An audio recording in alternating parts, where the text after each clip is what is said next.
Welcome to Portal Paranormal Talk Radio. I'm your host, Tuesday Miles. And I'm Angela Thomas. Ouch. Did we get an ouch there? I got a little bit of feedback there. How are you, Angela Thomas? I'm fine, Tuesday Miles. How about yourself? I'm pretty good. I can't complain. There's not a whole lot of complaints here this week on it. How about yourself? Oh, doing just fine here. Fine. Good to hear. Can you remind our guests where they can listen to us? Certainly. Well, if you are listening to the Portal Paranormal Talk Radio show, you may wish to visit our website at www.portaltalkradio.com to listen to today's guest, Gary Val Tuneta. He is the author of the Ezekiel Code, a story about the Mayan calendar 2012. If you are listening to our show, you may also listen on TRICOM, AOL Radio, MSN Radio, BBS Radio, Aussie Chat Radio, just to name a few.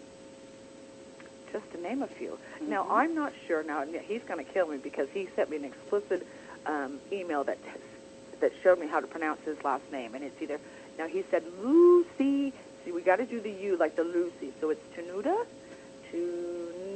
These people here, that they come up with these names. And we'll have to really, ask him exactly how we pronounce it. But I have to say that I'm very much impressed with the book that he wrote.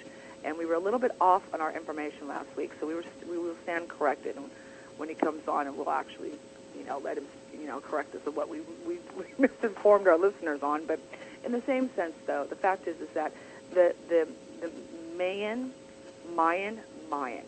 My daughter corrected me. She says, "Mom, it's Mayan." I said, "Okay." Has been a hot topic lately.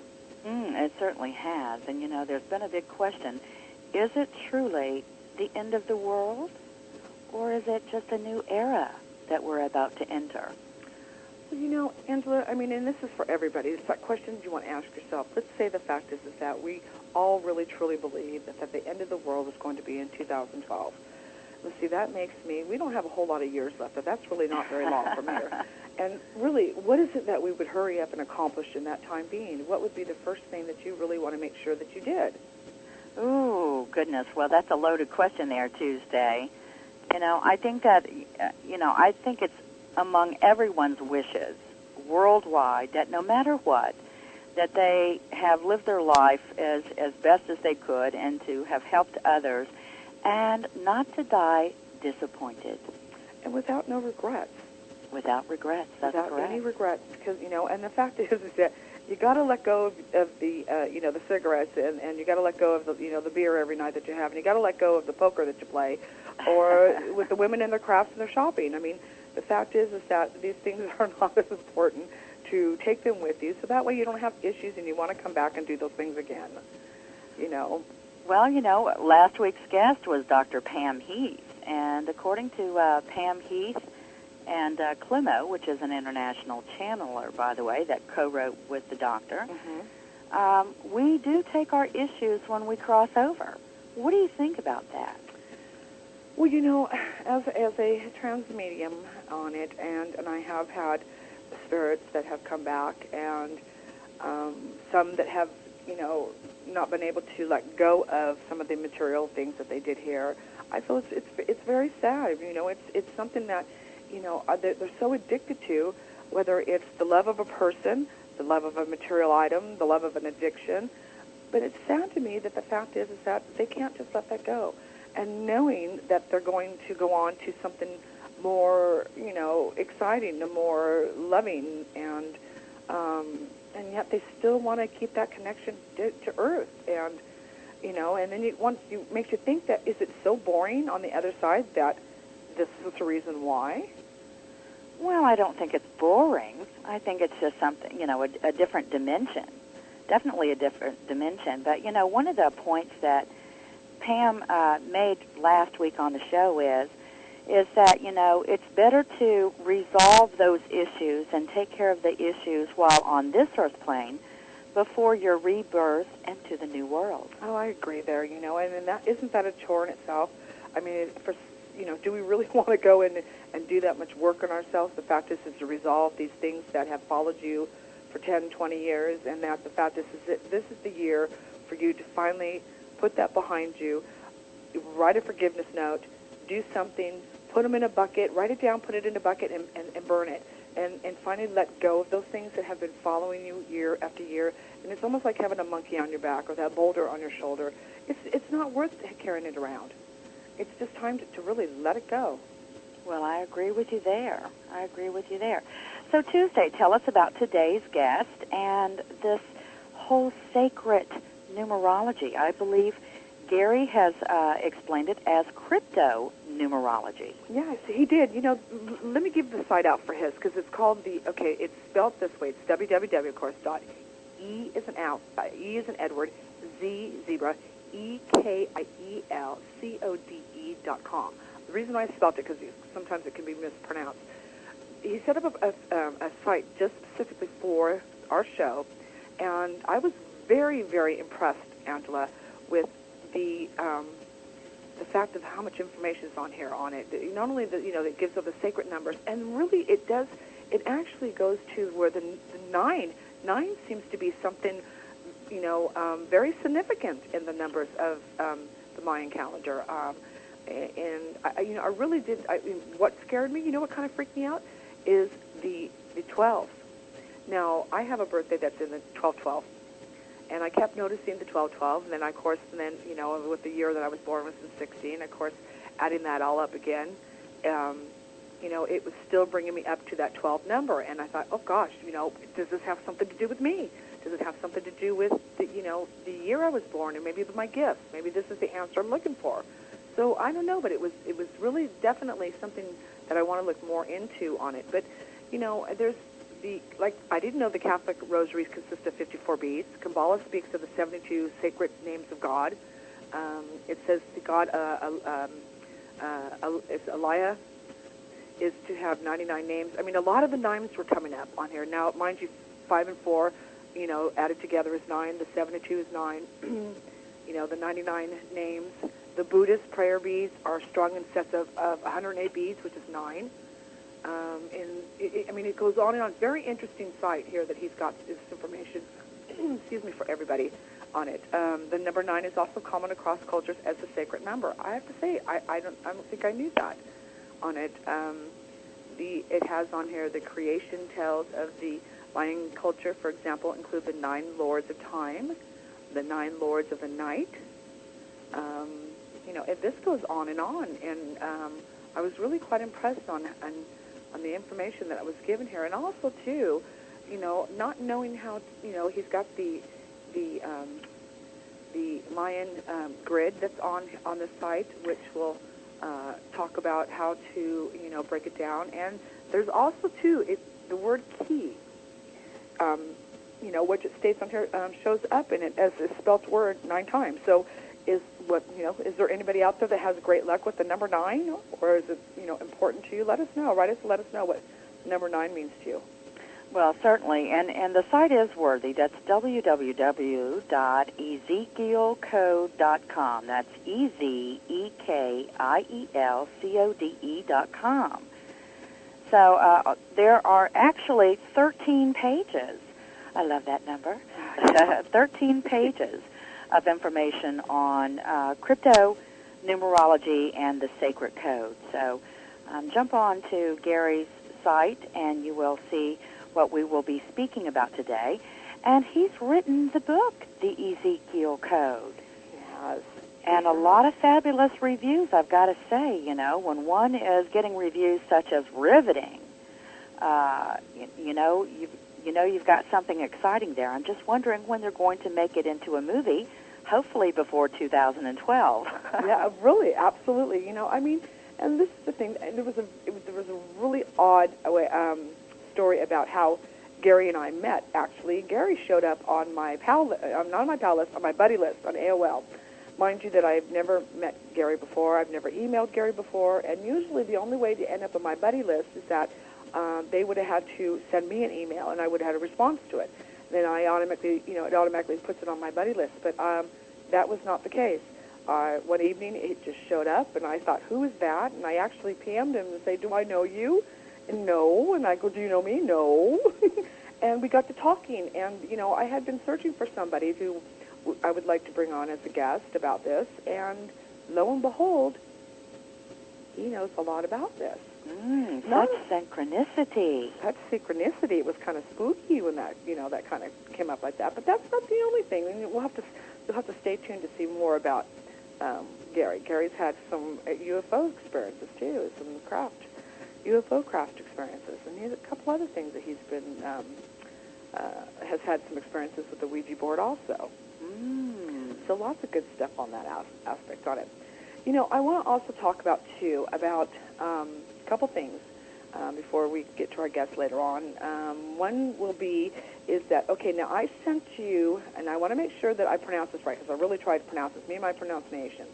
Okay, it's pareidolia. This is going to be hard, because I can't even look it up to see. Okay, let's go this again. Pareidolia. Ever heard of that? Nor had I. Okay. Now, for our listeners who don't know what that is either, it's spelled Pareidolia. That has to do with seeing faces on items. It's a concept. It was put forth, actually the term, okay, let me pronounce it again, pareidolia, was first put forth in 1995, but the concept goes back further to 1921, and it's from a psychologist, Herman Rorschach. He developed a series of ink blocks. It's about ink blocks on cards. You know how you go and they do those tests, show you an ink blot, and you're trying to, and right, very famous psychologist. That's right, and and you look to see if you see a face on it or stuff.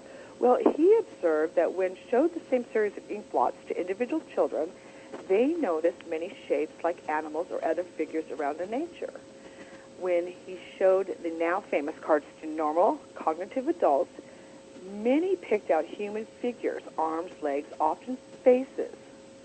And so they've come to the conclusion that humans seek the familiar when faced with imaginary or audio that is vague, and our brains force us to fit stimulus into something we can understand. Now, this is the thing. A lot of times, and I have to say this maybe would fit for me on it, and where I'm looking at pictures that I take, and I'm seeing faces in certain things. Is it the fact that I am seeing with my third eye, my spiritual eye here, or am I seeing it under this? Well, I think that if you have photographed it and you have it on film, you've printed it out, and others can view it, then, it's not just coming from you. It's not you needing to see something familiar. That's something totally different. Well, now it says here that, because the fact is that if we hear words and we recognize it, and that's a language foreign to us, our brains will lower the processing of the sound and tune it into background noises. When we're hardwired to do this, because faces and speech are critical to our survival, it says, our networking, of course, and our well-being. But it almost has become a derogatory term in a paranormal research, because it's meaning that we were mistaken when we saw a face in maybe some kind of photograph. Maybe the fact is that we are not seeing these faces in the photograph. They're really not there. It's just our minds playing tricks on us. Well, I believe that there are a lot of researchers out there, and of course, scientifically, one has to be able to disprove it, and so they keep on, trying to find ways to disprove. Of course, I can't say that about all scientists. But, there would be a good many to say, what you have here is not X, Y, Z, but rather it's something, that I believe it is. And so, I don't always go along with scientists trying to banish any ideas of the paranormal, because, quite frankly, until they experience that themselves, they will have no idea. Fortunately, we have, scientists and doctors out there, such as Dr. Gary Schwartz, that does all types of research. Pam Heath, for example, on last week's show, she does a lot of research with Erebach, and they've done a lot of work with the Rhine Institute. So, we do have doctors and scientists out there that are proactive on true research. So, it's unfortunate that word, and they need to change it up, because, we need to be able to pronounce it. Yeah, where did they come up with this word? You know what I mean? You think that why don't they just put hallucination on it? Well, we'll have to get one of the spelling bee winners to give us a history of that word. Well, you know, it's funny because I really did not find it in the dictionary, although I have not looked in the largest dictionary, but I did look in the Webster's, and it was not in the Webster's. So I'm thinking that, well, you know, I mean, 1994, you'd think it would have made it into the dictionary by now. Well, it might just be a scientific term. Oh, well, you know, why do they do A this to us? research term. You know, I want something plain and simple for this. If they're going to, you know, bring up a subject, they need to be straightforward with it, not, you know, give us something that we cannot find any other information behind it. Well, I have to tell you, you know, you talked about your photography, you know, as though you've taken a picture and seen a face, and is it truly what you're seeing? And I've got to tell you, Tuesday, I mean, I've seen a lot of your photographs, and thankfully, you have shared those by making a video and placing it on YouTube. In fact, you've made two. Two of them. And then you have, of course, some of your photographs on the portaltalkradio.com site. I do. But, you know, from what I've seen, my goodness gracious, this would not be something that one just says, I bet you, I wonder if it is or it isn't. It's very, very clear. You know, this is funny because the fact is I've looked at a lot of other paranormal sites, a lot of other paranormal investigators, and, you know, they have a couple on there. Not to say that mine's any better, and that's not what I'm meaning on this. What I mean is that the fact is that for some reason it's almost like Spirit stops and says, I'm going to smile for you and let you take my picture and let it show up on the camera. You know, and I do believe that there is a gift there. There's part of my gift that might include that. It's my spirit photography. But more interesting than this, though, Angela, I have something very unique, and I think to me, when I say the word unique, I'm going to underline it because I have never seen anybody else come up with this photo in my life so far on this. I was in my top living room taking a picture into the bottom den area. And I took the picture, and I went in to go, you know, took quite a few pictures and went in to go back to review them. And one of the pictures caught my eye where I seen there was 3 ghost women that were standing in the bottom den area. As I panned over to the right of that picture, I got an arm, very clear arm. You could see even almost like the little hairs on the arm, so clear. As I panned up, it was my daughter's face. Now, mind you, that it was very disturbing to know that my daughter is supposed to be in the other room asleep, and yet I am getting her spirit on film in my bottom den area. And I thought, okay, so I sent in hubby to go check on my daughter to make sure she was breathing and everything was okay, and she was just fine. And I could not believe, now this is to me a humongous validation that we do leave our bodies when we sleep. Because, make no mistake, this was an identical and a very clear picture of my daughter's face, and I got to her top half of her body. Very clear. And this was a digital camera? With a digital camera. Okay. It was very clear. But this is the thing on it, and I thought, you know, this is very strange. I mean, what is the chance of somebody catching their spirit that's left their body while they're sleeping on film? Well, I find that very, very unique. And, you know, I've never heard of anyone having the opportunity to capture something like that. I am either. Well, so, and how does your daughter feel about it? Well, when I showed her the picture, she goes, why am I in that picture and why do I look like a ghost? And she looked at me and I says, do you think that's you? And she says, without a doubt. Without a doubt, that's me. She goes, look at my arm. Wow. You know, and this is the neat thing about it, Angela. She wears a watch constantly, so she has that tan, that watch tan. Right. That watch tan showed up on the film. Wow. So there was no mistake on the fact that, I mean, it was the picture was so detailed. And she was standing by my mom. My mom was down in the picture, and I believe it was a couple of my great aunts that were with her. You know, I had kind of felt her around for the last couple of days and stuff, and so I thought, well, that makes sense that she was maybe just hanging around with my mom in spirit. But I just felt that it was just so unique, you know, and at first disturbing. I have to say, it did disturb me at first. I thought, okay, well, we're not waiting for her to cross. I mean, this does not mean any of that stuff. But I know that there's been, and I'll have to find out more information exactly what this is called, because I know that they probably have, you know, come up with a bigger word than what I'm using on this. The fact is that I caught her body, she was out of body while she was sleeping. But, you know, here we've always thrown that conception back and forth. Do we really leave our bodies when we sleep? You know, we know that there's astral travel. That seems to be more proven and documented out there. But the fact is that, you know, it's spirit form. We're not, you know, maybe that we can go into energy form and spirit form. Well, I believe that anything is possible on that realm, Tuesday.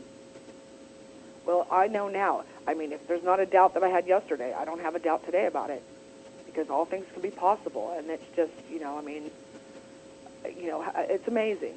This blows my mind each and every day about the other side and the other life and the amazing thing that our world is about.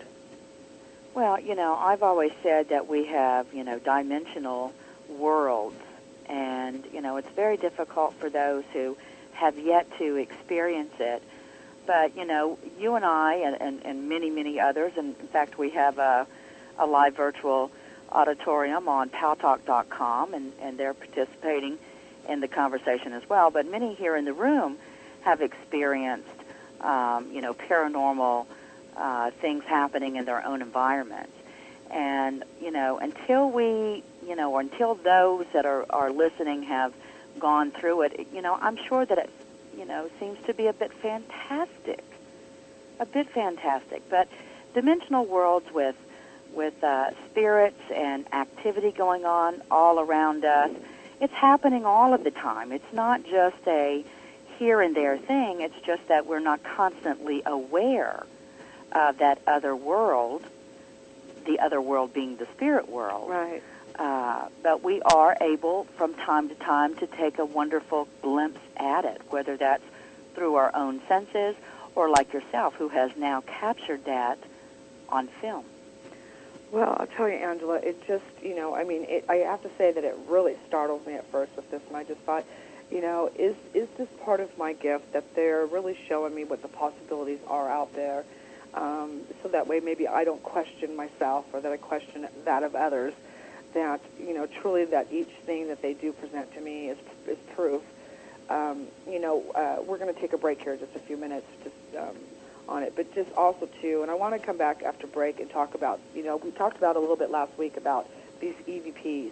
I'm going to really try to get the guest on that has this actual EVP where the word God was mentioned in this EVP. Now, you know, I've been doing this for 15 years, and 15 years worth of listening to, you know, electric voice phenomenon, which is where they take a tape recorder and they record, and they are able to catch spirit voices on these recorders.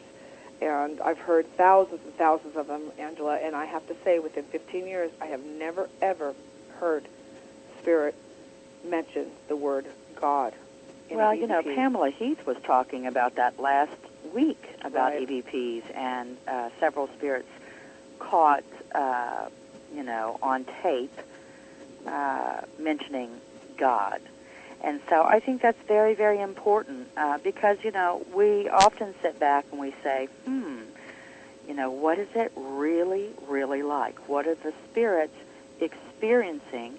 And are they able to be with God or within God's spirit where they're located? So, yes, we absolutely must have that guest on the show so we all can enjoy that. Yeah, I mean, and, you know, and this is the thing about the fact is that why are they mentioning it? Is it, you know, is there a closer connection that they're having with God, or the fact is that the, you know, and maybe even tying up with, you know, the fact is that God's coming through even further with these people, with these spirits, and maybe it has something to do with the year 2012. You know, I mean, who's to say? I don't know. I don't know the truth. I'm not pretending to know the truth, but I do find it very unique that within the last month, these are just within a month apart of each other, that there was 2 EVPs that came up with that word God in it. Certainly. Well, you know, Tuesday, I believe in 2012 that it is a new era and not the end of the world on a physical level. And at that time, I believe that everyone's awareness is going to be, you know, almost catapulted, heightened to an extreme where they, too, are very sensitive. Well, you know, I mean, this is the thing. It's. I don't think it's something that we, you know, maybe we want to look forward to this on it. You know, and we'll talk more about that. We have a break coming up here in just a couple seconds, and we can, bring this topic back up again on it and stuff. So stay tuned. We're going to break. We'll be back in just a few minutes.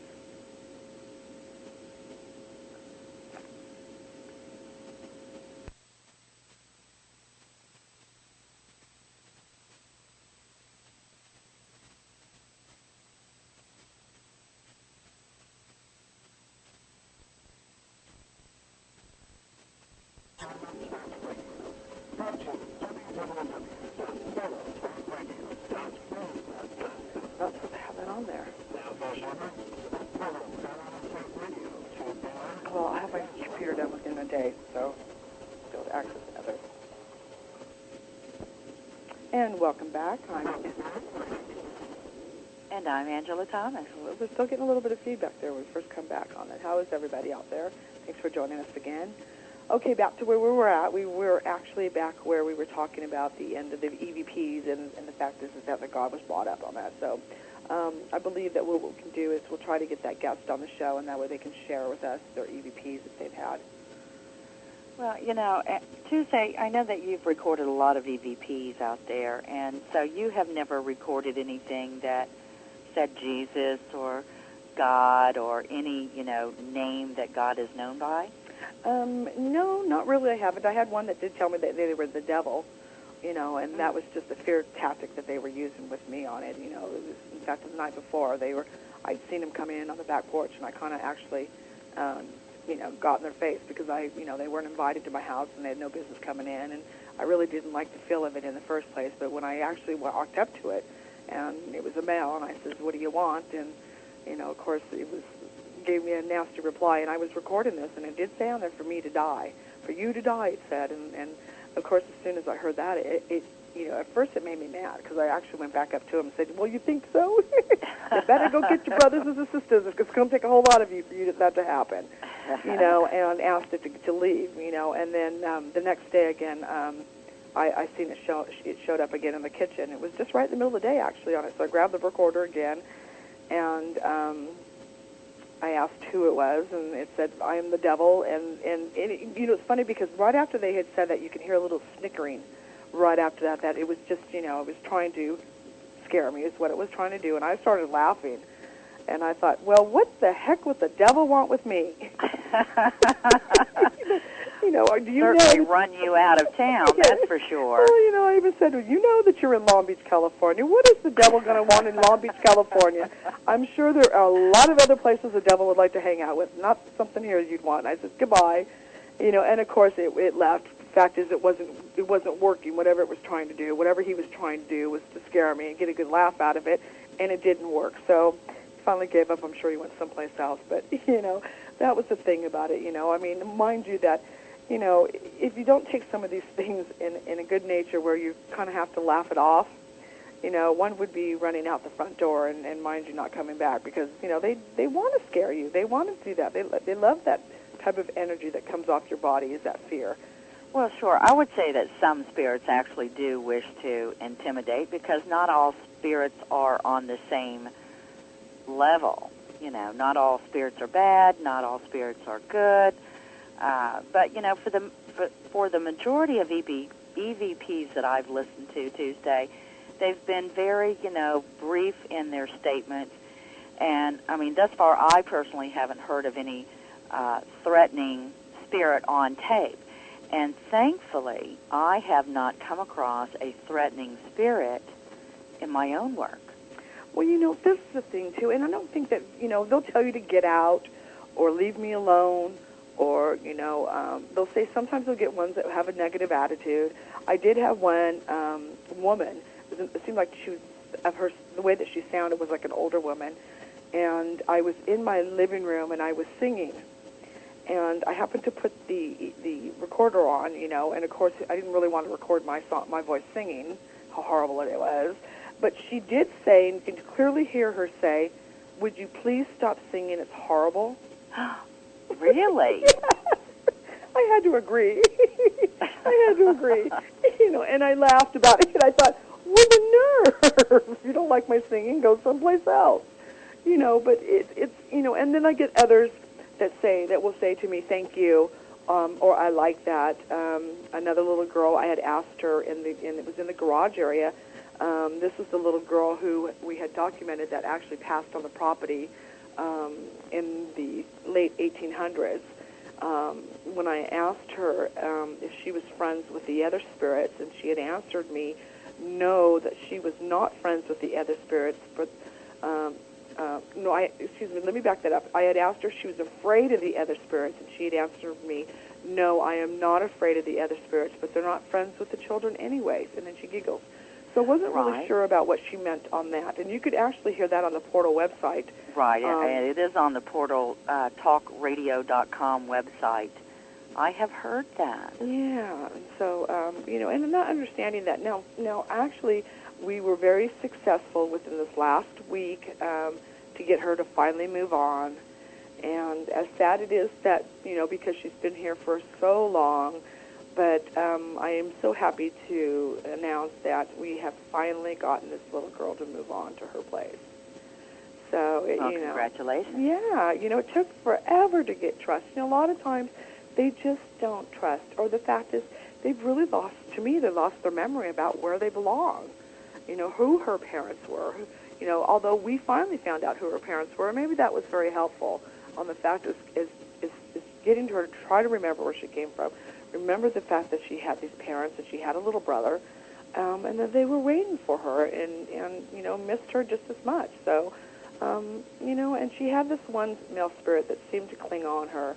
I don't feel that he was a bully to her, but I do feel that he had some significant, maybe hold around her. And so first he went, and then it seemed that she was clinging on my leg for about a week. Oh, that she just didn't know what to do with herself. And so I just lit some candles for her and said some prayers for her, and I asked, that if there's, her little angels that she had, that they were to go get her family, that she could, that they could help cross her over. And I'm assuming that's really what happened and how she went.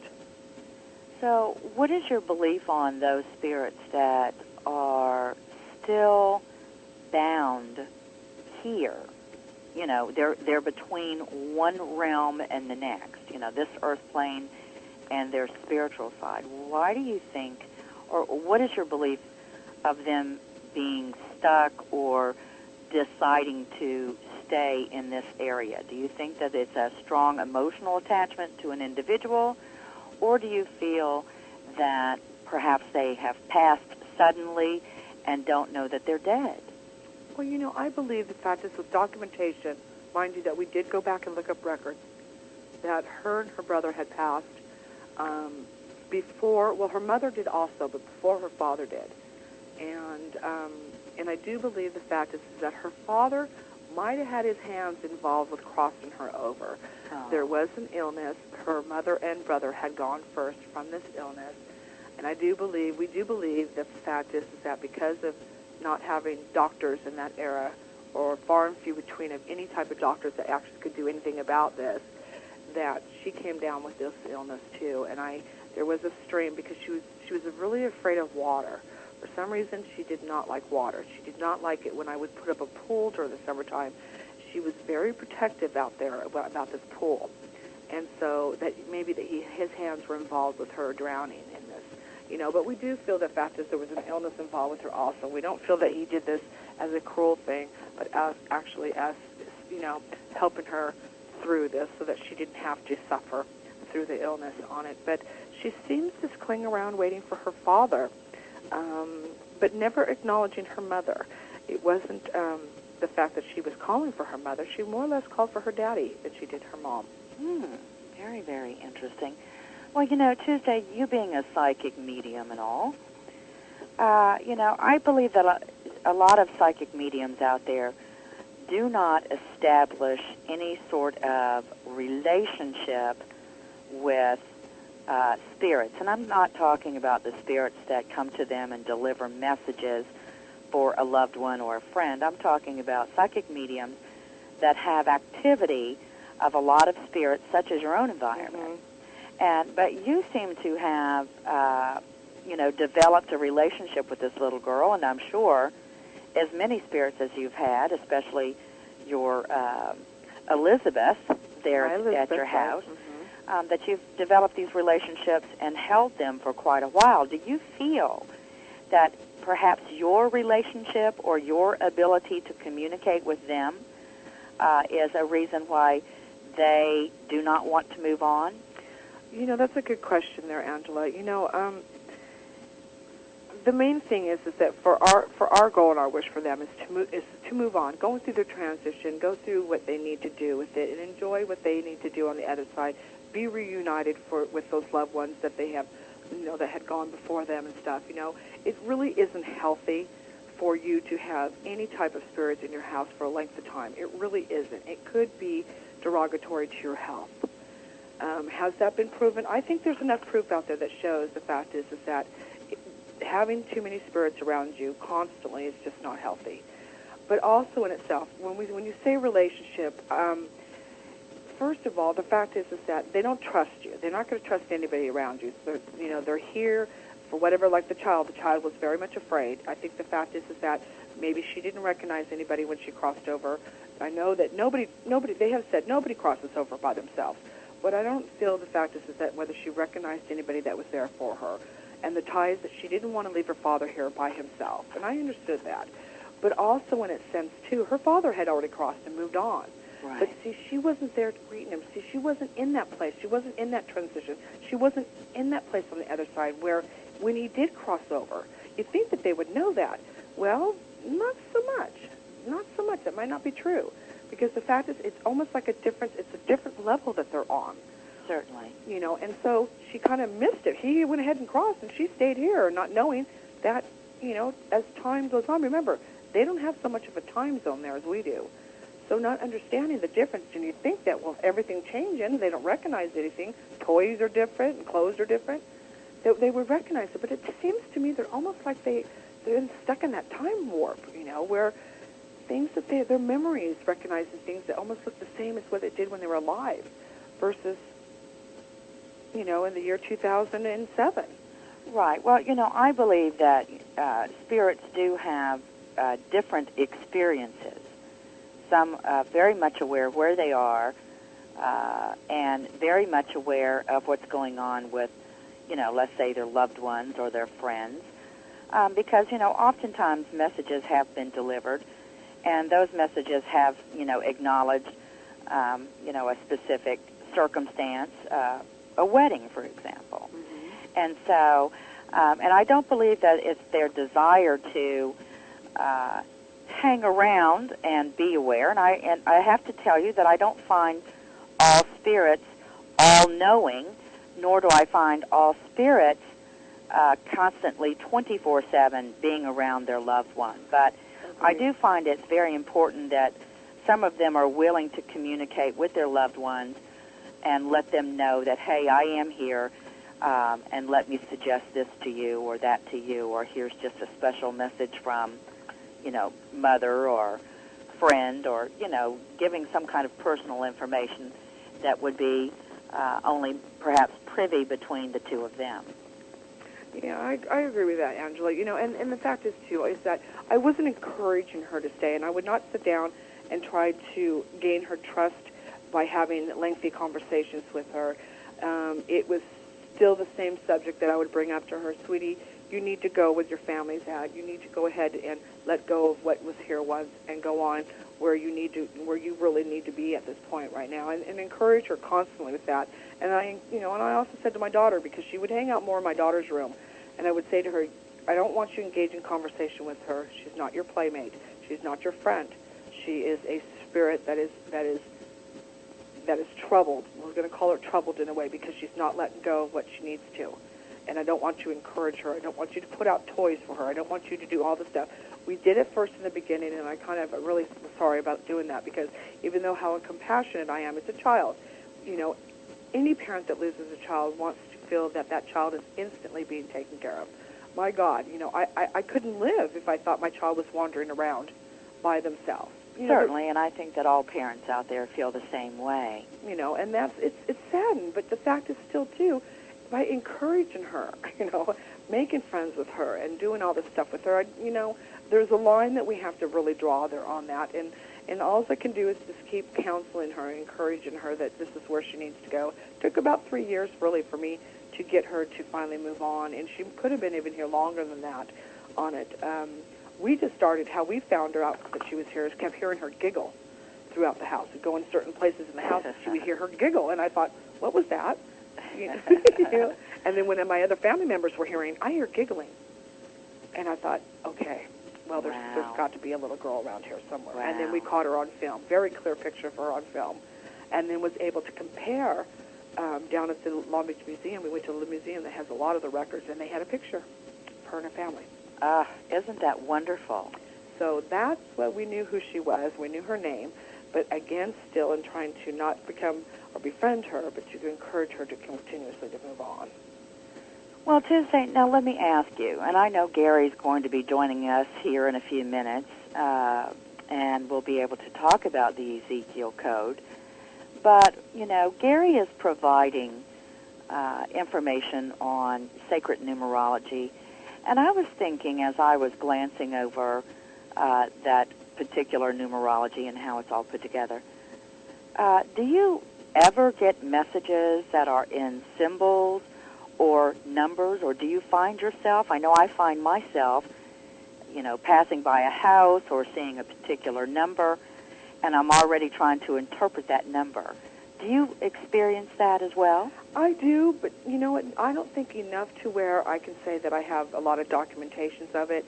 I do notice that, you know, if I'm connecting with a certain person and all of a sudden I have to look down and glance at the clock, and all of a sudden it's just odd that this, you know, something about that number on that clock it just clicks with me, and I'll end up asking, you know, does December 19th or 12/19 mean anything to you? And it happens to be what time it is, and they're like going, yes. Or I'll find myself waking up at the same time each night, at the same exact time. And so I know that there is a significant reason why I'm waking up every night at that time. And mind you, that they don't care if it's 3 o'clock in the morning. It's, you know, it will do that for a week until I finally say out loud, okay, I gotcha. Something's coming up on May 12th, or something's coming up, you know, around 3/12. I know it has to do with nothing about me, but maybe somebody else, and it will sooner or later come out. Well, do you believe that there is a spiritual language? Oh, yes. Absolutely, I do. I do as well. Absolutely. I do as well.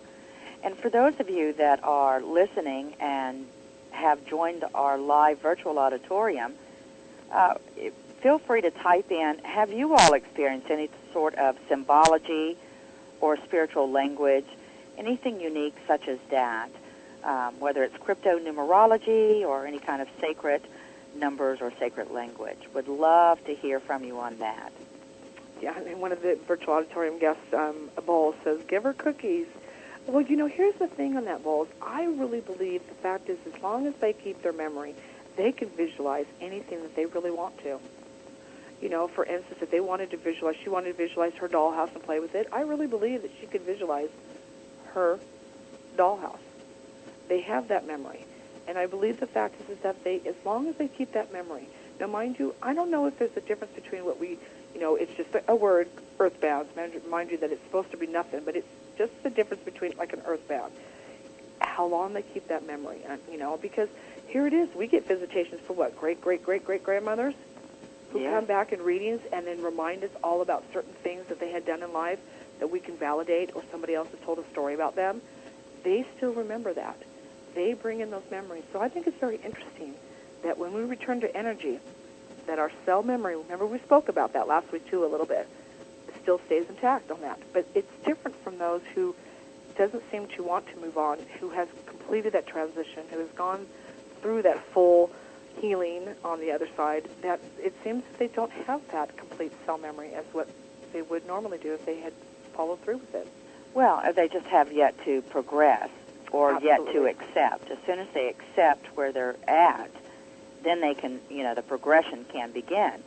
And reading Pam Heath's book, which was actually called Suicide, What Really Happens in the Afterlife, she spoke quite a bit about the progression of spirits, and that they had to accept, first of all, where they were in order for them to even be able to believe and see familiar spirits who had passed on before them. So quite interesting, that book, and I would highly recommend it to anyone. Now, this is an interesting thing. I'm going to read this, what Steve R.D. says in the virtual auditorium. He says move on. You can't move on beyond what you believe. People don't get that. Exactly. Exactly. And so, Steve, at this point, do you believe that whatever our beliefs are that we take with us on the other side is what we experience? Let's see what his response is. Well, that I know I can jump in before Steve has replied, and I know he's saying yes. I do believe that, I don't think that we magically, are filled with, the highest wisdom ever just because we leave this earth and go into the spiritual side. There's a lot of work to do. Well, I have to tell you, Angela, then when it comes to be that time, I'm going to prepare myself to make sure I'm on Hawaiian Island and that I'm having cabana boys around me with my margaritas and that, that I can just whip around anywhere I want to. And I'm going to believe that. We can shop, that's right. And we can shop, so I want to bring that visualization with me because if that's the case and it's about our beliefs. Well, you will have to let us all know Tuesday. Yeah. The Forever Family Foundation has a particular link to send a sign.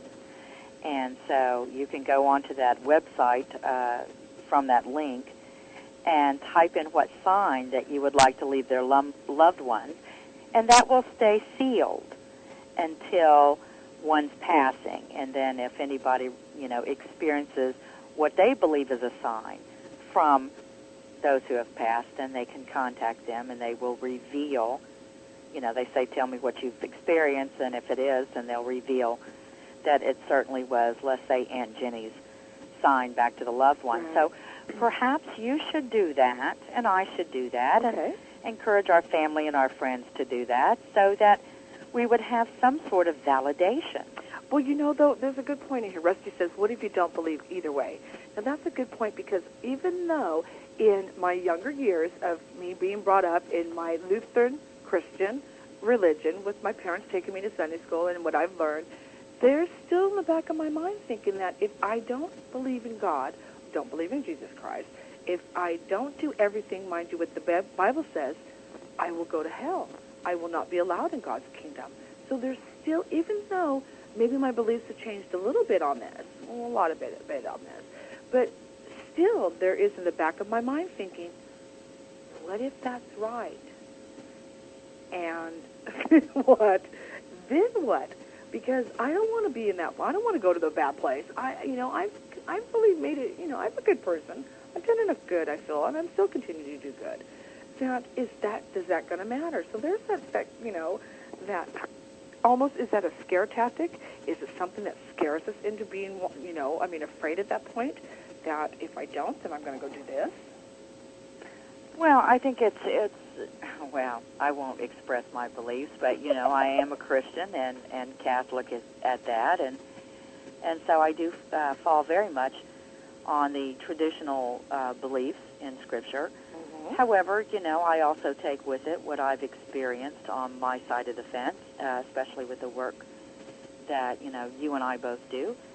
So I believe that there's a lot of things out there that are mysteries, and they shall always be mysteries until we have the opportunity, and notice how I say opportunity, right, to go to the other side. Well, when somebody says, what do I think about 666 or back to hell? I have to say that, we create something that we've experienced, in everybody's creation. I mean, it's like being out in a rowboat without a paddle. Is that hell? That just knowing that you were like a mile from shore and how you're going to get there and you have no paddles? To me, that would not be heaven, or that would not be a blessed event. That would be a hellish event. And there's that created event that, okay, I'm being traumatized, whatever this is, and therefore, it leaves an everlasting impression in your mind. This is horrible what happened to me. Was it my hell that I just went through?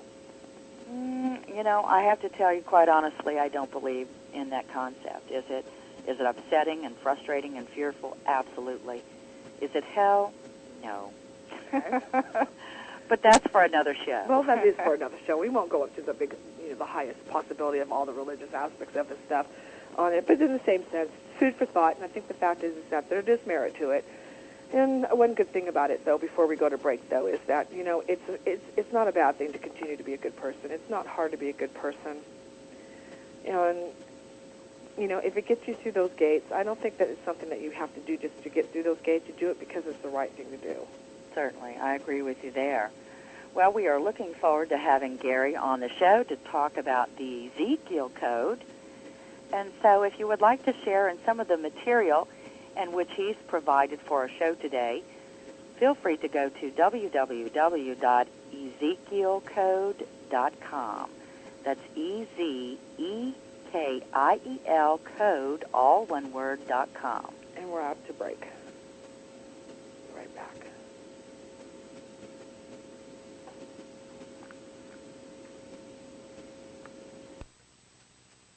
Second.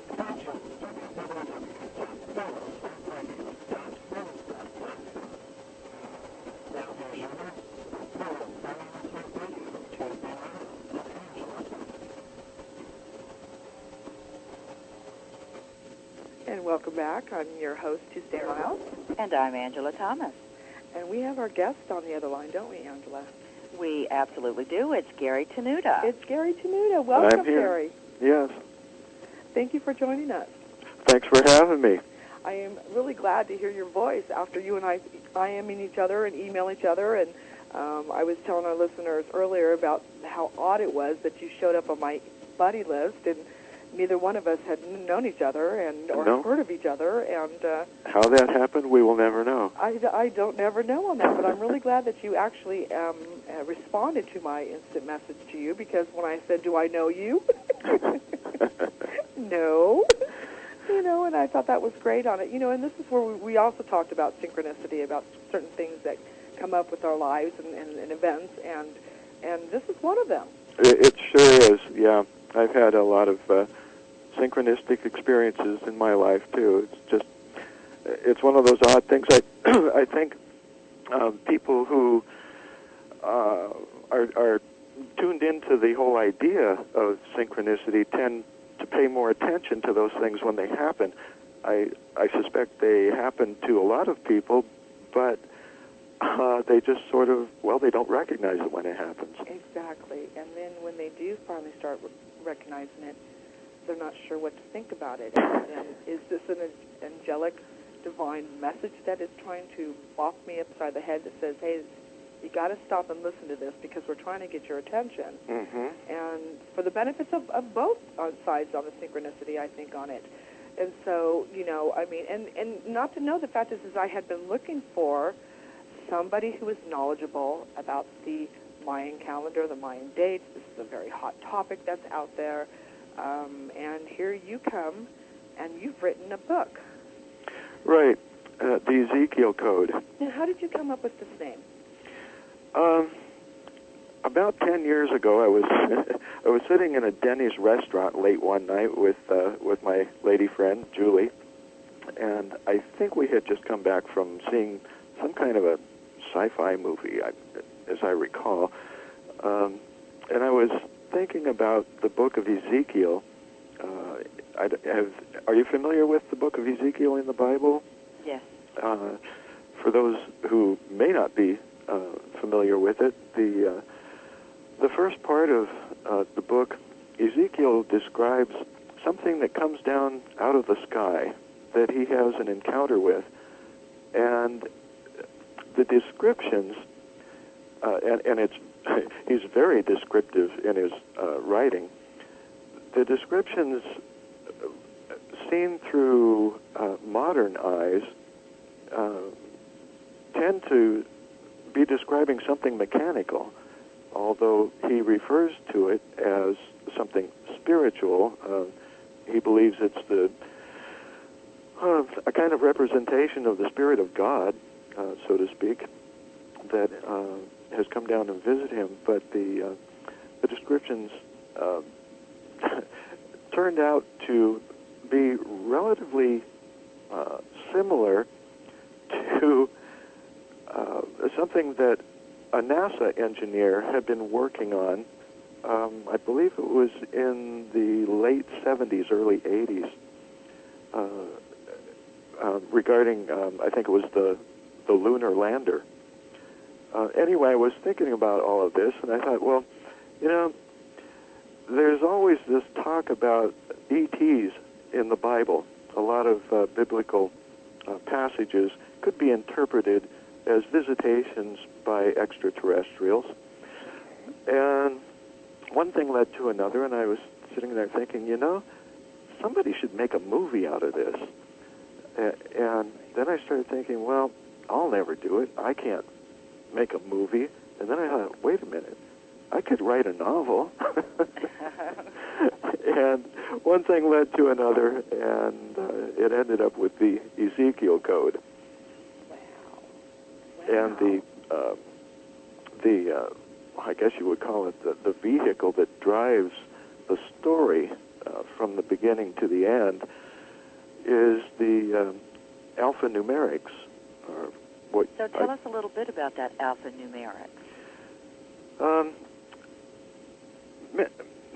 Again, about 10 years ago, it was around the same time, I started toying around with the idea. Well, the number 9 came into my life, to put it bluntly, without going into a long explanation of how that happened, but I was intrigued by the number, and I started investigating the number itself, and found out it was a very interesting number. It's the only number that, like, if it's multiplied by something, the answer is always another 9 number. Like 9 times 2 is 18, and then you add the 1 and the 8, you get a 9. Right, 9 times 3 is 27, and this kind of thing. Well, then I was thinking about numerology, which I didn't know very much about, and I started playing around with numbers and the alphabet. And I soon realized that what I was doing wasn't quite numerology, it was something a little different. I was taking entire phrases and figuring the alphanumeric values of those phrases based on the simple code of A equals 1 through Z equals 26, the 26 letters of the alphabet.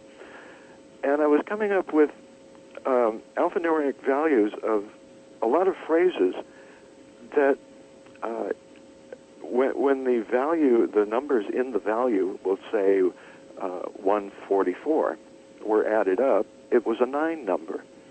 And then I began, the more I did this, the more I began to notice that a lot of the phrases with the same alphanumeric values had kind of similar meanings, or they were at least associated in some way.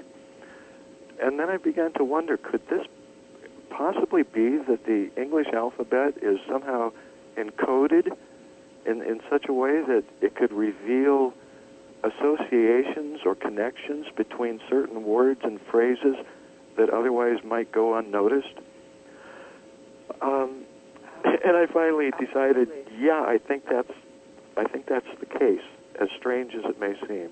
Well, I noticed on this site that you did, and thank you so much for doing that for our listeners and ourselves on this, and Sure. Noticing that the Catholic Rosary consists of 54 beads, and I went on to describe many of these things that you have on there, and noticing that you're absolutely correct. The number 9 absolutely came up in quite a lot of things. I mean, a lot. It wasn't just a little. There was a lot of things on there. The list is endless. I mean, absolutely, and you know, I mean. And the interesting thing is that the number 9 is, let's say, encoded, for lack of any better word, in so many, if not all, of what are known as the canon of sacred numbers that are common to all the cultures around the world. And it's something about this number 9 and spirituality or cosmology in some way that's somehow connected. And then I discovered... Do you think that this was maybe that the fact is back, going way back in the religious sense on this, that, this was noticed upon, and that maybe that we had mimicked what they came up with this 9 and incorporated it with what these religions have today and including it. Do you understand what I mean? I mean, it's... I mean, you say the spiritual sense. I mean, it has a secret key, and the key, the word's a key there too on that word. I mean, key was just not just the word key, but the word key itself is something on here. I mean, you have 9 as the root of the multiverse. You have, I mean, the Romans were known to bury their dead on the 9th day. I mean, this is the thing that seems like each time in all religions there is something in there about 9. Right. Buddha is said to be the 9th incarnation of Vishnu. The feast of Ramadan is on the 9th month of the lunar year, and it goes on and on. And I discovered early one of my favorite, what I call alphanumeric synchronicities or alphanumeric equations is 9 is the key, that phrase, equals 144. That's also the exact alphanumeric value of the phrase, the secret key. Wow. And 144 is one of the more important numbers in the entire canon of sacred numbers, and it's been associated with the idea of light, not only physical light, but the idea of enlightenment. Angela? Well, I find that absolutely amazing. So, Gary, I mean, how did you come across this 144, and how did you know, number one? Are you a crypto-numerologist by trade? That seems to be the case, I guess. Now, crypto-numerology is a word that I coined myself because, like I said before, I realized what I was doing wasn't quite the same as numerology. I wasn't looking for people's, lucky numbers and, Certainly. and that kind of thing. And now I lost my train of thought. Well, it was how you actually stumbled across it. This whole numerology and the crypto-numerology period. I mean, how did you know to start to interpret it? Did you at first see a pattern going on? I noticed a pattern. I kind of stumbled into it. I just stumbled into it. It wasn't until maybe 2 or 3 years later that I connected with someone on the internet who was also interested in these kinds of things, and they told me about gematria, which was a word I'd never heard before. And why don't you share what that meaning is to our listeners? Gematria is a word that describes a kind of ancient form of numerology that was practiced by the Hebrews and the Greeks using their own respective alphabets, and their numbering system was a little bit different. They had the first letter as 1, and then it went to 10, I believe, and then they immediately switched from 10 to 100, and so on like this. But the idea was still the same, well, especially with the Hebrew alphabet. In the ancient Hebrew alphabet, the letters were the same symbols as the numbers. So if you wrote a word, you automatically wrote a number. Amazing. I did not realize that. I didn't either, Angela. Right. So a number or a word or an entire phrase would automatically equal a number, and the Hebrew mystics and the Greek mystics realized at some point also that a lot of the words and phrases with the same numbers had similar meanings in the context of the phrase or the word.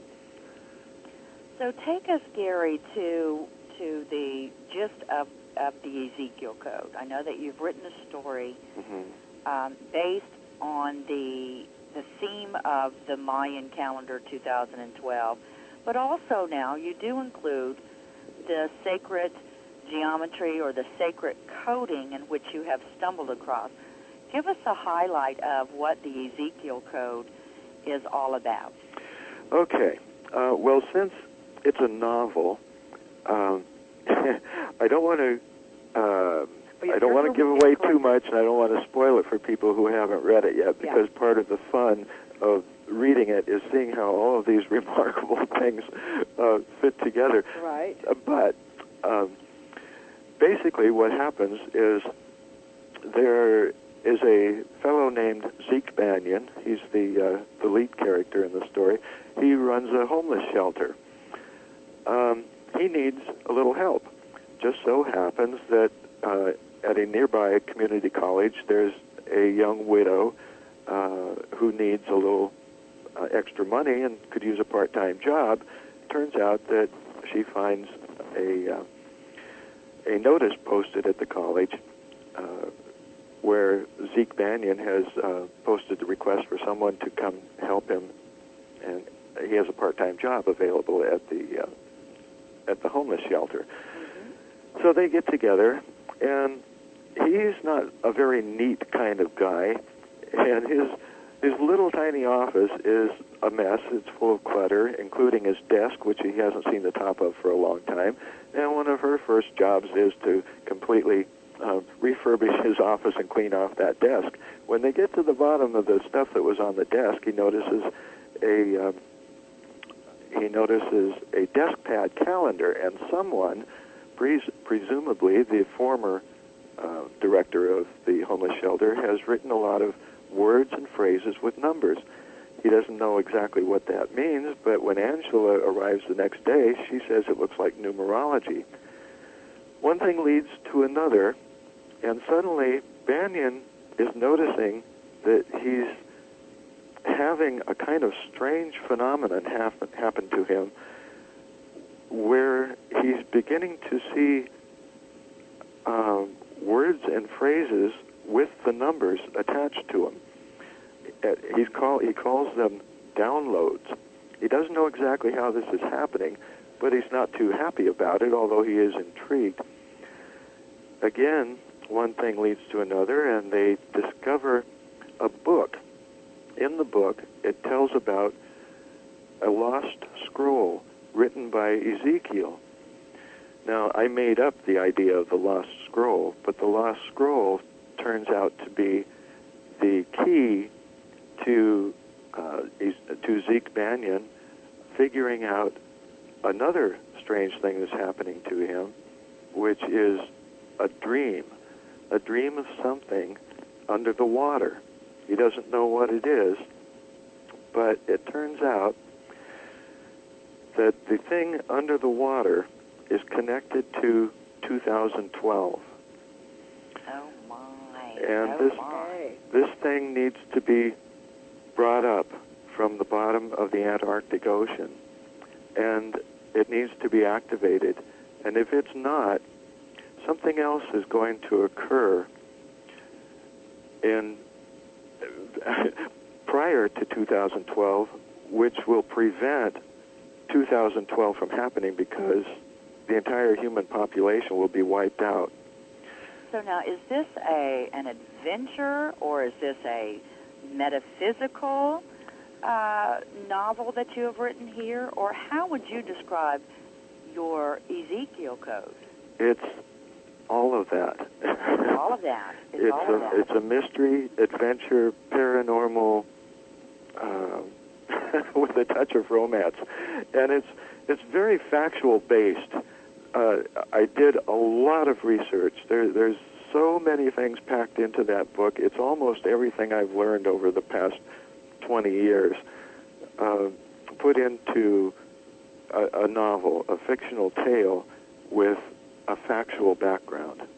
Well, I have to tell you, Gary, I've seen a lot of fabulous reviews on your book, riveting and extraordinary, and I think that, that since you've combined your own knowledge and everything else into one, I find it might just get the following, like the Da Vinci Code. Of course, I know that the Da Vinci Code was fact-based, based on the writer's own research, and I know you've done a lot of research.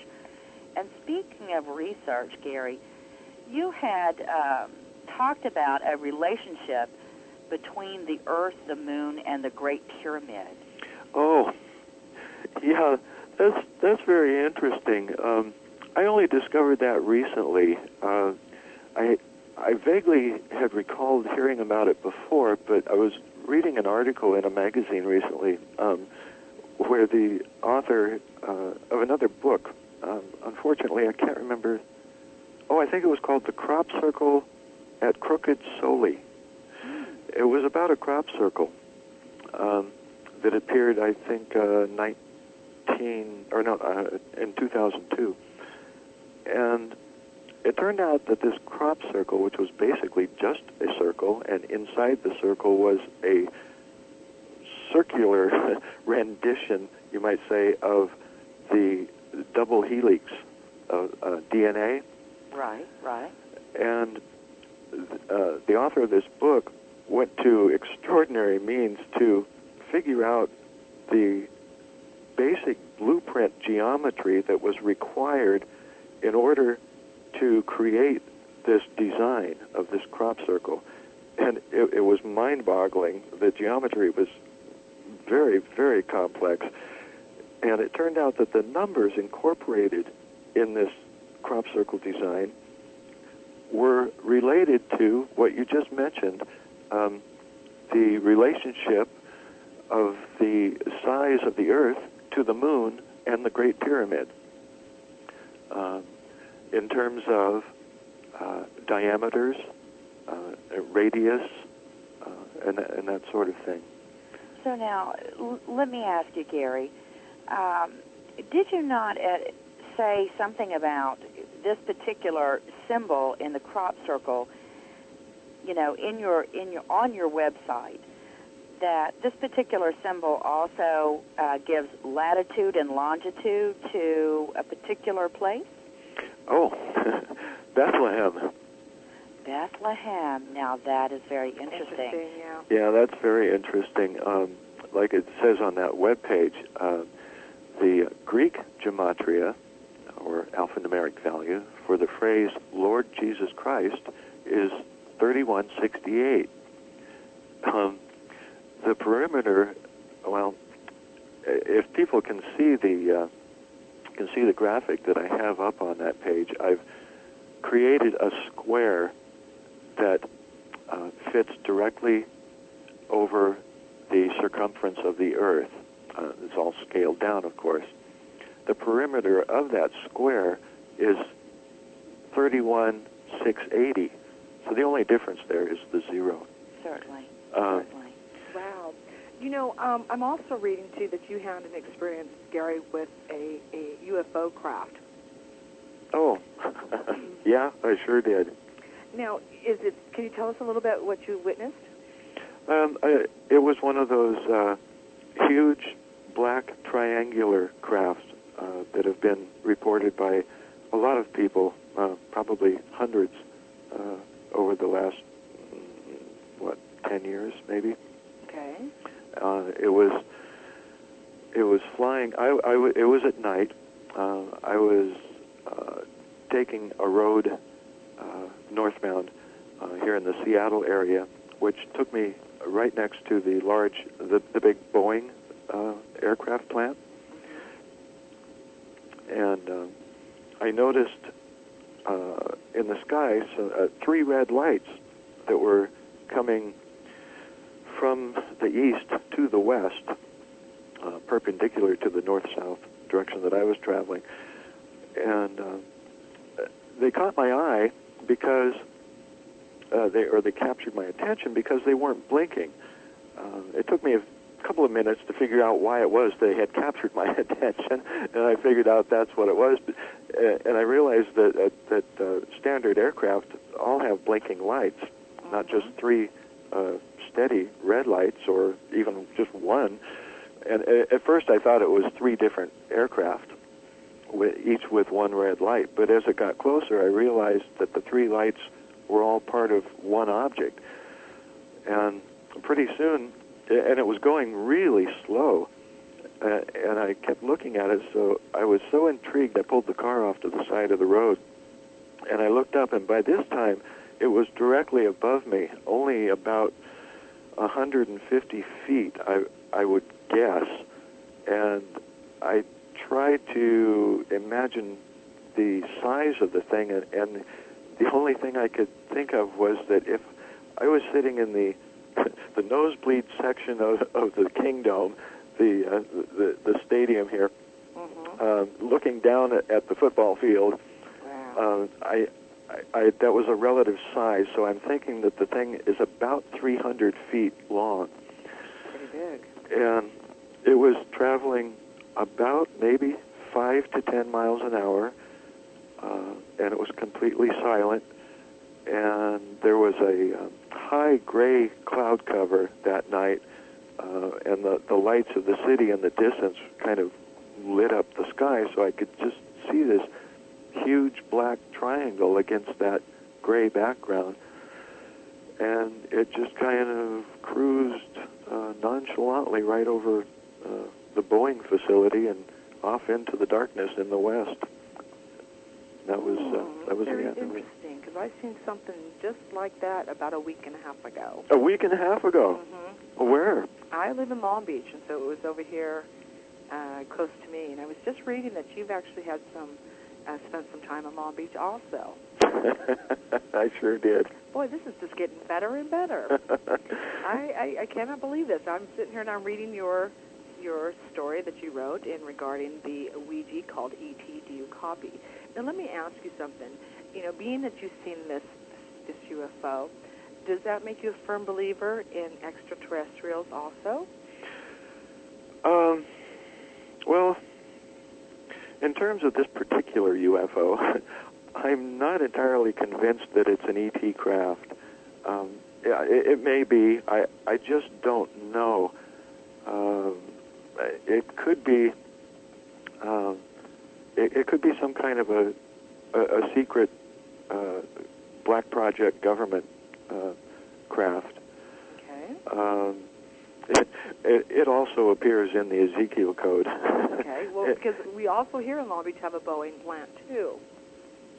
So that's very interesting. The fact is that you have a Boeing plant in your area. Yeah.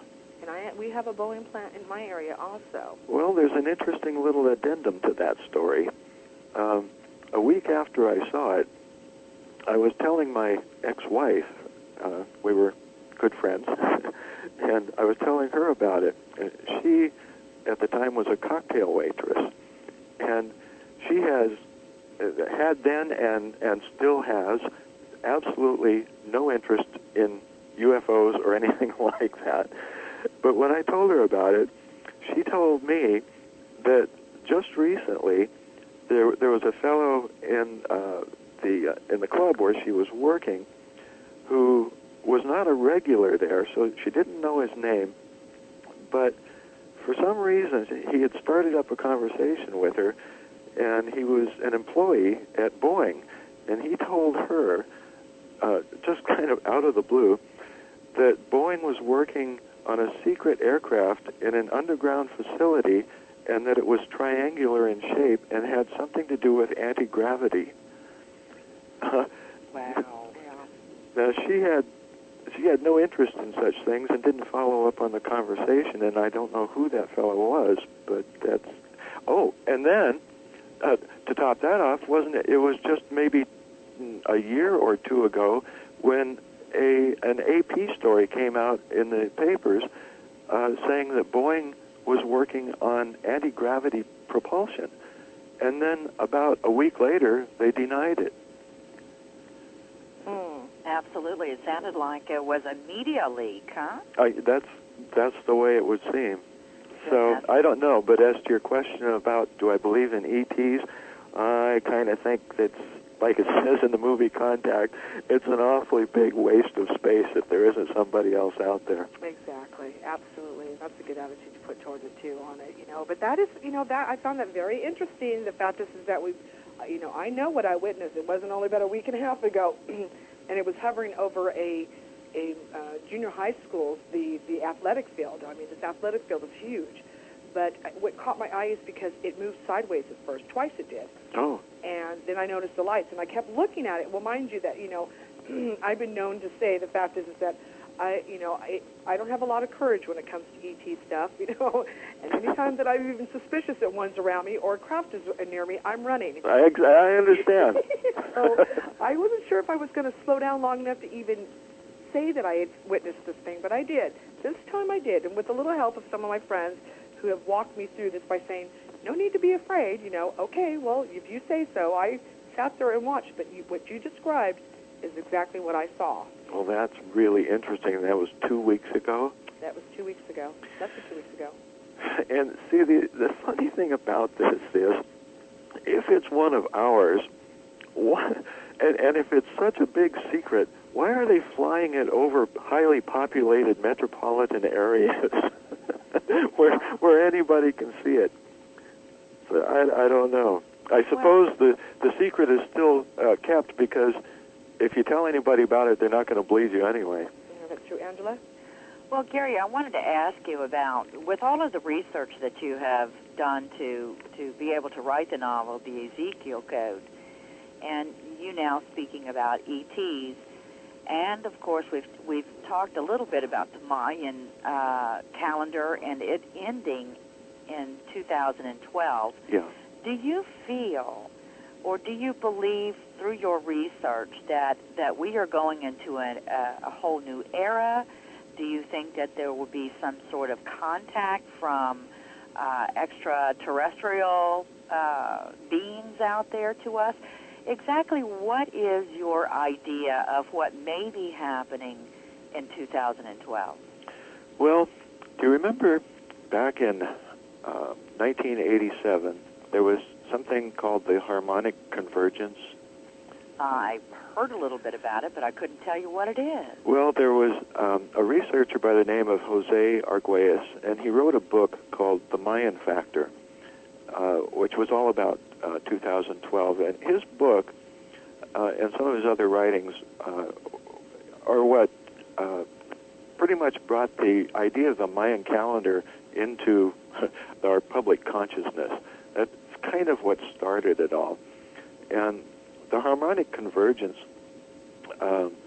was something that Jose Arguelles kind of made up, at least as far as the term goes, harmonic convergence. But what it did was it marked the entry of the Earth into what the Mayans would refer to as the final phase of their long count calendar. The Mayan calendar is divided into, I think some refer to it as suns, other as ages, but apparently there are 5 of these ages in the context of this long cyclical calendar, and we're now in the 5th age, ending on December 21st, 2012. And it could be that nothing at all will happen. It also could be that, and this is my idea, because a lot of the researchers who have looked into the Mayan calendar and the Mayan prophecies, they indicate that the Mayan prophecies seem to say that this was going to be a major shift in human consciousness. It was going to be a point at which things would change in one way or another, and a kind of lifting of human consciousness to another level. And there's various ideas as to what might bring this about. My idea just recently is the one thing I was thinking that could make this happen would be a scientific discovery of such a profound nature and so irrefutable that people would have no choice but to accept it. And it would be, I don't know what kind of discovery it would be, but it would be something that would cause people to look at the reality around them in a completely new way. probably for the better. So is that a yes that you're going to accomplish like the hula lessons and the cooking lessons before 2012 to get everything out of the way, make sure you accomplish it, or is this a no where you think that it's just going to be the experience based upon our belief system or what we're going to actually, enhance? Should we take those hula lessons, Gary? No, probably not going to be taking hula lessons.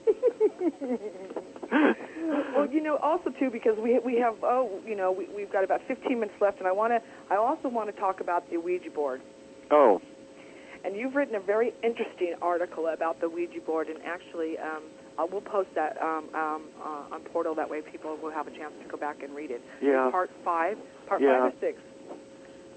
There's 7 parts to it. 7 parts to it, and this is. I love this story. The fact is that you talk about having the experiences of playing with the Ouija board, and how did you play with it? Well, yeah, I can give you give our listeners a brief rundown of what happened. Thank you.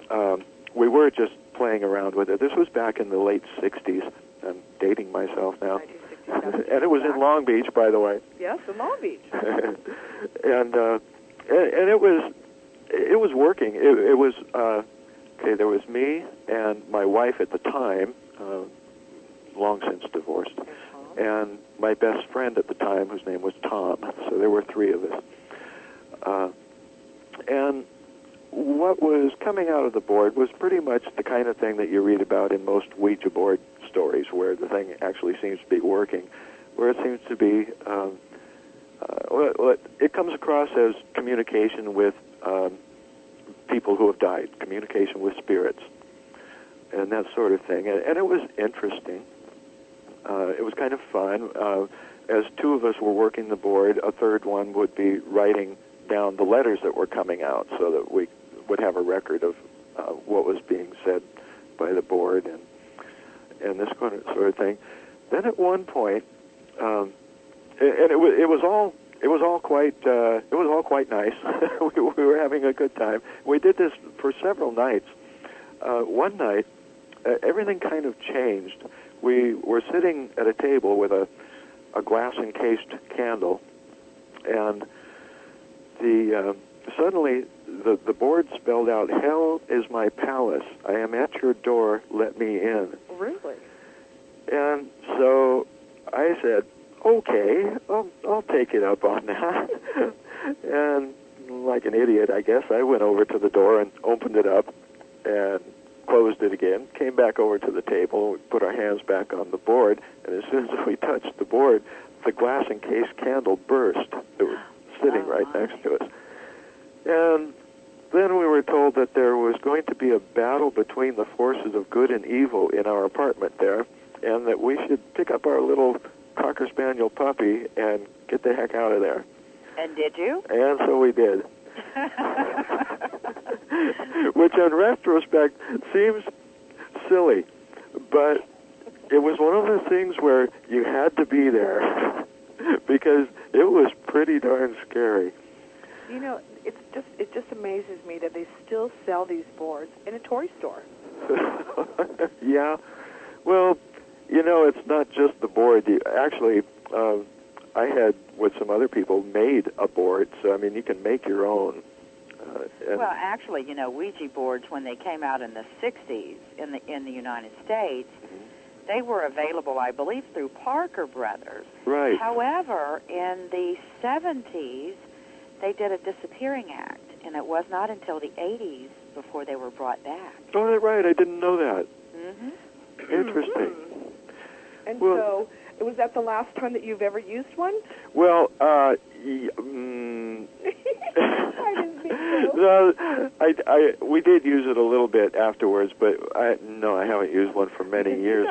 You got a 7-page story out of this. Yeah, well, the ending of that story is the really interesting part, because pretty soon what was coming out of the board was completely different than anything else that we had been getting through it for several days. And it played itself out as, I'll put it that way, as communication with living, breathing extraterrestrials on a planet in another time dimension. And the planet they said they were from, you know, I'm hearing myself say this, and I know it sounds crazy, but this is exactly what happened.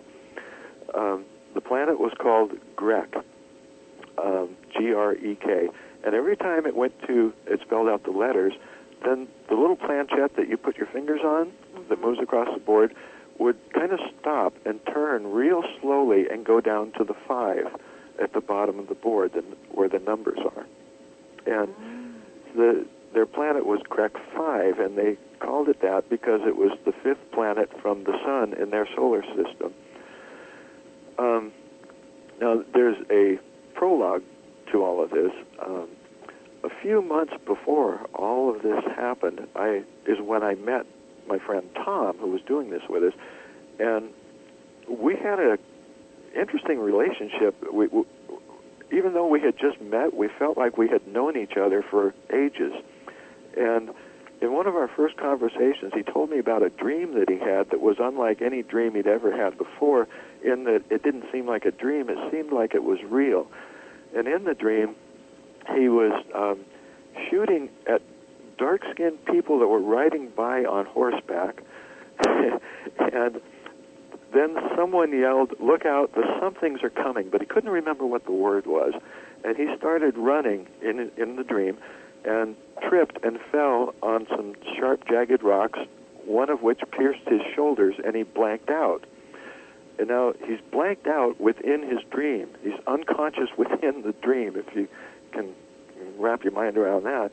And when he comes to, he's in a room that looks something like a library, and there's a woman in the room with him.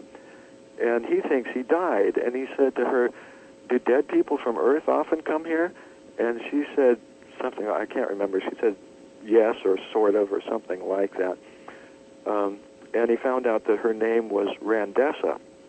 And the dream ended with him and Randessa embraced and kissing.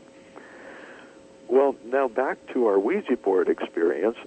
We were told that dream was not a dream. It was his brain's way of processing what was actually occurring at that moment, and that was what in these days we call an alien abduction. That they basically had teleported him to their ship, and that's where he was, in that room that seemed like a library, and that the woman Randessa was an ET, and that she was now having his child. Wow. And, you know, there's a lot of people out there that do believe in, extraterrestrials, and certainly I am one that believes in other universes out there. And just looking at physics and the size of our universe, which is not totally measured, it's enormous. Yeah. We cannot possibly be the only living beings in the universe. Well, that's very, very interesting.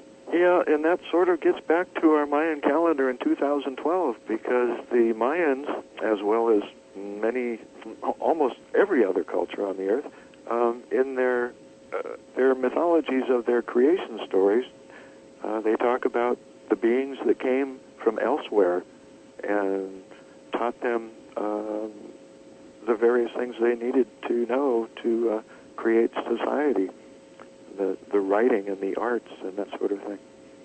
So tell us now, Gary, where can we get the book? The book is available on Amazon.com, and when you get there, you can just type in the Ezekiel code, and it'll take you right to the book. Super. I guess it's also available through BarnesandNoble.com also. Wonderful. Go ahead, Tuesday. I was just, because as he was talking, and then not to be rude, but that I started getting engulfed in that story that you wrote. I mean, it's got a whole lot more than what you're talking about, Gary. Oh, I mean, a whole lot. Even automatic writing that you go into in the last chapter of the story. It's a book in itself, really. I'm amazed. Who knew? Who knew this part about Gary? Well, and we also, failed to mention, and we will mention it now, Gary, you did indeed write for Fate magazine. Right. Uh-huh. A lot of followers of Fate magazine. Absolutely. And how long were you with Fate? Well, I was a contributing writer. Great. How long did you write for Fate? I guess it was over a period of maybe 2 years, I think. Wonderful. I contributed maybe a half dozen, maybe 7 different articles. So, I know that we asked you in the beginning of the show how you came to write the book. Do you feel that your experience with being able to see the pattern in the numbers probably launched your whole focus and research into writing the book? Absolutely. There's just no question about that. Like I say, it is that whole phenomenon that is the vehicle that drives the story. It's the underlying blueprint behind the whole thing, and all of it has to do with the interconnectedness of everything and synchronicity and I agree. And that kind of thing, and that also ties into 2012. And we could talk about this for hours. We just don't have the time to get into details. Oh yes, it's quite interesting, and and I really believe, I have to say, Gary, that even starting back in 1967 with the experience you have in the Ouija board, I think that each event that you've gone through, even seeing the triangle, if it was a UFO or not, or whatever it is on it, it might have led you up to that event, to write this book. That being aware, noticing items, noticing things, noticing the synchronicity in life, that all this might played a part in what you did, about you doing this book. You don't know how true that is. There was something I don't have time right now to tell you about, but there was a triangle of numbers that came out of that event, which you're absolutely right. I didn't realize it at the time, but eventually it is what brought me to where I am today. Yeah. Well, Gary, one of our members in the live virtual auditorium is asking, are you working on another book? Oh, yeah. I am toying around with a sequel to the Ezekiel Code. Amazing. Yeah. It would be amazing on it, too, and maybe that all of the articles that you have written over the years can be gathered up and put together in one spot, too, that we can all access them on it. And on that note, why don't you give out Gary's website again, and we've got to wrap it up here. Okay, you can find Gary's The Ezekiel Code at www.ezekielcode.com. That is EZEKIEL code, all one word, .com. Gary, it's been a pleasure, and thank you so much for sharing all of the wonderful information with us today. Oh, you're quite welcome, and thank you for having me. You're welcome. Absolutely. It was a treat for me, too. And it was nice to meet you. Oh, nice to meet you, too. Well, see you online. Okay, see you online. And that's our show for tonight, and everybody have a blessed week ahead of you. Take care of yourself and your family, and happy Thanksgiving. See you next week.